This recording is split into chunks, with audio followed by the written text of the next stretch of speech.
जय श्री कृष्णा। नमस्कार मित्रों, कैसे हो आप लोग? अच्छे हो? उम्मीद करता हूँ और ईश्वर से प्रार्थना करता हूँ कि आप लोग अच्छे रहो, सदैव अच्छे रहो, स्वस्थ रहो, खुश रहो। मित्रों, छठा भाव, जन्म कुंडली का छठा भाव, ये भाव चाहे आपकी किसी भी लग्न की कुंडली हो मित्रों, भाव यही रहेंगे और छठा भाव यही भाव होगा, चाहे आपकी किसी भी लग्न की कुंडली हो मित्रों, छठे भाव, जन्म कुंडली का छठा भाव, जिससे हम मुख्य तौर पे रोग, रिपु, ऋण अर्थात बीमारी, शत्रु, ऋण, कर्जे, प्रतियोगिता, नौकरी और अपने मामा पक्ष से संबंधित बातों को जानते हैं। मुख्य तौर पे इसका हम अध्ययन जन्म कुंडली के छठे भाव से करते हैं मित्रों, जैसे कि आप जानते हो, छठे भाव से जो भी संबंध बनाएगा, छठे भाव से जो भी ग्रह संबंध बनाएगा या जिस भाव के अधिपति भी इस भाव से संबंध बनाता है वो कमजोर हो जाता है, उसमें कमजोरी आ जाती है, क्योंकि ये एक मारक भाव है। इस भाव से जिस भाव के अधिपति भी संबंध बनाएंगे या जो भी ग्रह इस भाव से संबंध बनाता है उसमें कमजोरी आ जाती है। ये आप जानते हैं मित्रों, जिस भाव के अधिपति भी, चतुर्थ भाव के अधिपति आएंगे तो सुख में कमी होगी, भाग्य भाव के अधिपति इसमें बैठेंगे तो भाग्य में कमी होगी, लग्न भाव के अधिपति आएंगे तो हमारा लग्न कमजोर हो जाएगा, लग्नेश कमजोर हो जाएगा। ये आप जानते हैं मित्रों, इस भाव को मुख्य तौर पे हम, छठे भाव को मुख्य तौर पे हम रोग भाव से जानते हैं मित्रों, इस भाव से संबंध बनाने पर कोई भी ग्रह या कोई भी भाव कैसे पीड़ित होता है, ये कैसे कष्ट देता है, ये किस तरह से उसको कमजोर करता है, आज हम इससे संबंधित कुछ विशेष बातें, विशेष तथ्य, विशेष ज्योतिषी तथ्य जानेंगे मित्रों, जो कि वास्तव में विशेष होगा। तो आइए मित्रों जानते हैं।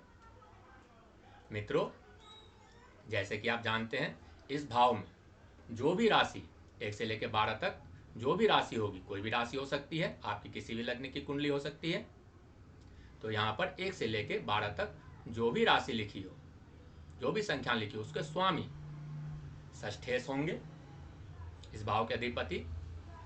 मित्रों, वो जिस भाव में भी बैठे उसे कमजोर करते हैं, उसको रोगी बना देते हैं एक तरह से। मित्रों, इसके स्वामी यदि पहले भाव में, लग्न भाव में बैठ जाए तो मित्रों ऐसी अवस्था में हमारा स्वास्थ्य कहीं न कहीं पूरी तरह से ठीक नहीं रहता। सोचने और समझने की शक्ति थोड़ी कम हो जाती है, उचित समय पर हम निर्णय नहीं ले पाते मित्रों। ये इस तरह से हमारे लग्न भाव को, पहले भाव को बीमार करता है, कमजोर करता है मित्रों, यदि छठे भाव का संबंध षष्ठेश, इस भाव का अधिपति दूसरे भाव में बैठ जाए या दूसरे भाव के अधिपति इसमें आके बैठ जाए, किसी भी तरह से संबंध बना ले, छठे भाव से संबंध हो जाए दूसरे भाव का, तो मित्रों ऐसी अवस्था में यह हमारे धन संचय में काफी संघर्ष कराते हैं मित्रों, आसानी से धन जमा नहीं होने देते।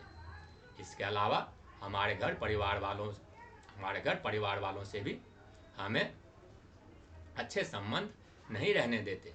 मुख्य तौर पर धन संबंधी समस्याएं विशेष तौर पे देने लगते हैं मित्रों। इसके बाद मित्रों,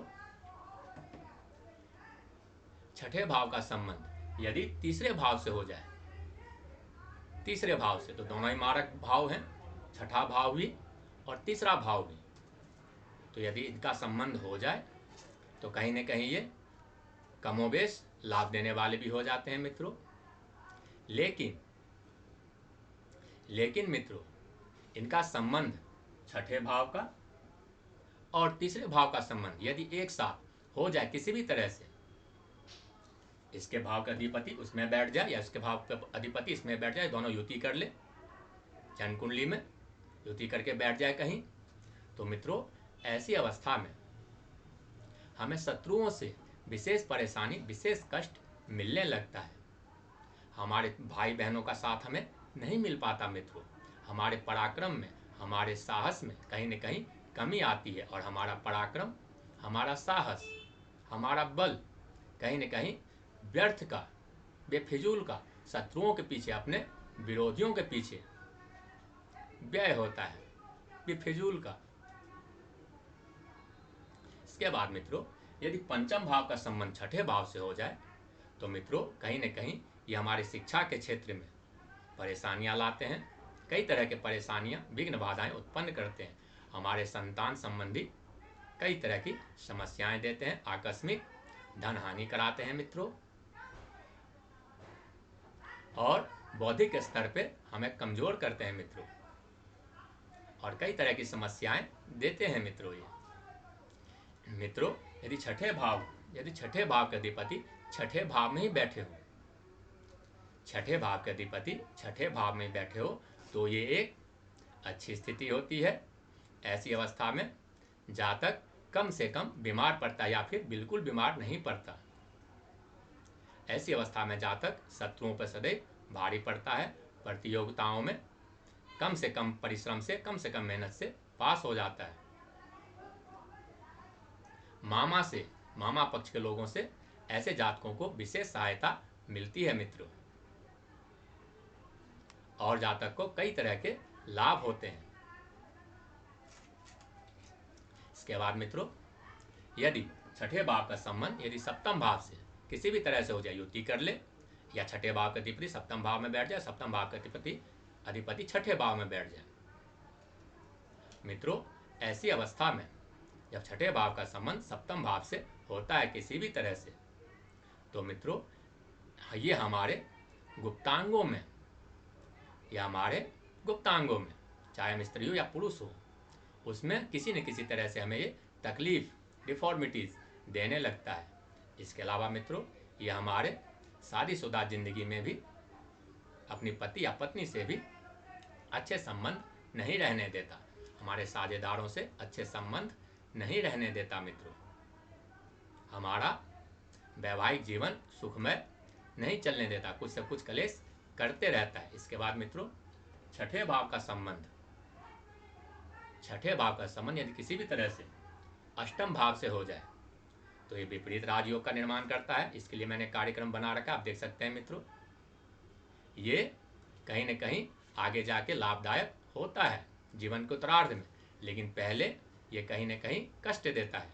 कैसे कष्ट? चोट चपेट, आकस्मिक घटनाएं, आकस्मिक रोग, कई तरह के शारीरिक मानसिक कष्ट, पीड़ाएं, तनाव, चिंता, कई तरह के। उसके बाद मित्रों यदि आप इससे बच जाएं तो ये कई तरह के लाभ देने वाले भी हो जाते हैं, जैसे कि विपरीत राजयोग में होता है, लेकिन पहले ये कष्ट देते हैं मित्रों। छठे भाव का संबंध यदि अष्टम भाव से हो जाए तो ऐसी अवस्था में हमारे ससुराल पक्ष वाले भी, ससुराल पक्ष से जैसे हमारे सास ससुर, इनसे भी हमारे नहीं बनती, इनसे भी हमें कई तरह की हानियां होती है। ये हमारे दुश्मन के समान हमसे बिहेव कर सकते हैं मित्रों। इसके बाद मित्रों छठे भाव का संबंध यदि नवम भाव से, इस भाव से हो जाए तो मित्रों किसी भी तरह से हो जाए, छठे भाव का अधिपति नवम भाव में बैठ जाए, नवम भाव का अधिपति छठे भाव में बैठ जाए, दोनों युति कर ले, तो ऐसी अवस्था में कहीं न कहीं हमारे भाग्य में कमी आती है, भाग्य का पूरा साथ हमें नहीं मिलता, हमारे पिता से हमें अच्छे संबंध नहीं रह पाते, कहीं न कहीं कमोबेश उसमें कलह कलेश, तो मैं की स्थिति बनती है। धर्म कर्म में, धार्मिक बातों में, भलाई के कार्यों में, नेकी कार्यों में, अच्छाइयों में, अच्छे कर्मों में हमारा मन कम लगता है, बुरे कर्मों में अधिक लगने लगता है ऐसी अवस्था में मित्रों। इसके बाद मित्रों छठे भाव का संबंध यदि दसम भाव से, इस भाव से हो जाए, तो ऐसी अवस्था में मित्रों, या फिर छठे भाव का संबंध दसम भाव से हो जाए किसी भी तरह से, छठे भाव का अधिपति दसम भाव में बैठ जाए, दसम भाव का अधिपति छठे भाव में बैठ जाए, युति करके बैठ जाए, किसी भी तरह से संबंध बना ले, विशेषकर यदि दसम भाव का अधिपति छठे भाव में आके बैठ जाए, तो ऐसी अवस्था में मित्रों हमें कई तरह से समस्याएं आती है। कैसी समस्याएं? रोजगार संबंधी, आय संबंधी, लाभ संबंधी, काम धंधे से संबंधित कई तरह की समस्याएं आ सकती है मित्रों। इसके बाद मित्रों छठे भाव का संबंध यदि लाभ भाव से हो जाए, लाभ भाव से, तो ये एक अच्छी स्थिति होती है, क्योंकि यहां से छठे से छठा हो जाता है, तो इसका संबंध यदि हो जाए तो ये एक अच्छी स्थिति होती है मित्रों।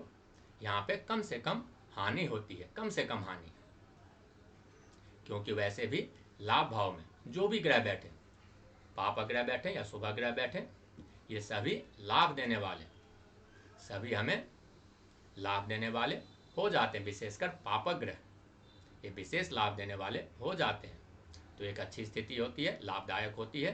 इसके बाद मित्रों छठे भाव का संबंध यदि द्वादश भाव से हो जाए, 12वें भाव से हो जाए, तो यहाँ भी एक विपरीत राज योग का निर्माण होता है मित्रों। विशेषकर यदि छठे भाव के अधिपति 12वें भाव में बैठ जाए, तो वहाँ पर बैठ के ये अपने घर को, छठे भाव को देखेंगे मित्रों, तो एक अच्छी स्थिति है। यदि 12वें भाव के अधिपति छठे भाव में बैठ जाए, तो यहाँ से बैठ कर 12वें भाव को देखेंगे, तो ये भी एक अच्छी स्थिति है। या युति करके बैठ जाए कहीं भी, तो मित्रों ऐसी अवस्था में हमें शारीरिक कष्ट मिलता है। विपरीत राजयोग का निर्माण तो होता है, लाभ तो होता है, लेकिन शारीरिक कष्ट, कोई छोटे छोटे रोग जब बड़े हो जाए तो ऐसी अवस्था बनती है, शारीरिक कष्ट मिलती है, लेकिन कई तरह से लाभदायक होता है मित्रों, कई तरह से। यदि छठे भाव के अधिपति छठे भाव में बैठे हो तो एक अच्छी स्थिति है। छठे भाव के अधिपति यदि 12वें भाव में बैठ जाए, 12वें भाव में, तो ये भी एक अच्छी स्थिति है। 12वें भाव के अधिपति यदि छठे भाव में बैठ जाए, तो यह भी एक अच्छी स्थिति है कि यहाँ पे बैठ के 12वें भाव को देखेंगे, व्यय भाव को देखेंगे, और व्यय भाव में यदि छठे भाव का अधिपति बैठ जाए, तो वहां से सप्तम भाव से छठे भाव को देखेंगे, तो यह भी एक अच्छी स्थिति है मित्रों। यदि दोनों युति करके बैठ जाए किसी भी भाव में, तो ऐसी अवस्था में हमें शारीरिक कष्ट या किसी भी तरह से संबंध बना ले छठे और 12वें का, तो हमें शारीरिक कष्ट मिलने की संभावना होती है, लेकिन कई तरह से हमें लाभ देने वाला भी होता है मित्रों, कई तरह से, क्योंकि इन दोनों का संबंध सीधे तौर पे सप्तम हो रहा है, 7वें दृष्टि से।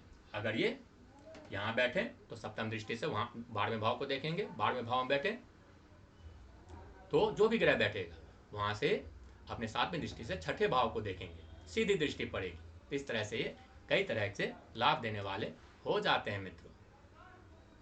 तो छठे भाव के अधिपति यदि 12वें भाव में बैठे या 12वें भाव के अधिपति छठे भाव में बैठे, तो यह एक अच्छी स्थिति है, कई तरह से लाभ देने वाला होता है। हमें प्रतियोगिताओं में कम से कम परिश्रम में सफल करने वाला होता है, शत्रुओं पर विजय दिलाने वाला होता है। कर्जे लेकर व्यापार करने में ऐसे जातकों को अधिक से अधिक लाभ होता है मित्रों। लेकिन मित्रों ये कई बार हमारे पैरों में, कई बार यदि ऐसी स्थिति हो जाए, युति हो जाए, किसी तरह संबंध हो जाए, तो हमारे पैरों में, तलवे में, पैर के निचले हिस्से में कई बार ये इस तरह के भी तकलीफ देता है मित्रों, और कई बार ये मानसिक कष्ट भी देने लगता है मित्रों। छठे भाव का संबंध या युति जिस ग्रह से भी हो रहा हो और जिस भाव में भी वो बैठे हो, चाहे किसी से भी, जिस ग्रह से, छाया ग्रह से इनका संबंध हो रहा हो और जिस भाव में भी बैठे हो, उनकी स्थिति को देखें, और जहाँ भी ये बैठे हो, उनके भावपति को देखें कि वो किस अवस्था में है। जैसे मान लीजिए चतुर्थ भाव में बैठे हैं, तो देखिए चतुर्थेश इस भाव के अधिपति कैसी अवस्था में, अच्छी अवस्था में या बुरी अवस्था में। यदि अच्छी अवस्था में होंगे तो हमें कम से कम कष्ट मिलेगा, यदि बुरी अवस्था में हो पीड़ित अवस्था में हो तो कष्ट अधिक से अधिक मिलेगा। यदि उन पर शुभ ग्रह की दृष्टि हो, किसी उच्च के ग्रह की दृष्टि हो, उच्च के लग्नेश की दृष्टि हो, तो कष्ट समस्याएं कम से कम आती है।